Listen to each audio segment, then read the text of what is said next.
एक खूबसूरत जंगल में बहुत से जानवर खुशी खुशी रहते थे। उसी जंगल में एक तेज रफ्तार खरगोश और एक सब्र वाला कछुआ भी रहता था। खरगोश को अपनी रफ्तार पर बहुत फख्र था। वो हंसते हुए कहता था, मुझसे तेज इस जंगल में कोई नहीं।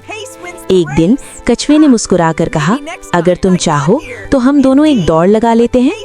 ये सुनकर जंगल के सब जानवर हैरान रह गए और सब रेस देखने के लिए जमा हो गए। दौड़ शुरू हुई। खरगोश बिजली की तरह तेजी से आगे दौड़ गया, जबकि कछुआ आहिस्ता आहिस्ता मगर मुसलसल चलता रहा। खरगोश ने पीछे देखा और हंसते हुए कहा, अरे कछुआ तो बहुत पीछे रह गया है, मैं थोड़ा आराम कर लेता हूँ। खरगोश दरख्त के नीचे लेट गया और आराम करते करते गहरी नींद सो गया।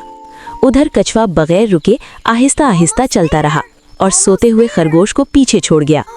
अचानक खरगोश की आंख खुली। वो घबरा गया और पूरी ताकत से दौड़ने लगा, लेकिन तब तक देर हो चुकी थी। कछुआ पहले ही फिनिश लाइन पार कर चुका था। जंगल के सब जानवर खुशी से तालियां बजाने लगे। कछुआ जीत गया। सबने खुशी से जश्न मनाया। इस कहानी से हमें सबक मिलता है, मेहनत और सब्र हमेशा कामयाबी दिलाते हैं।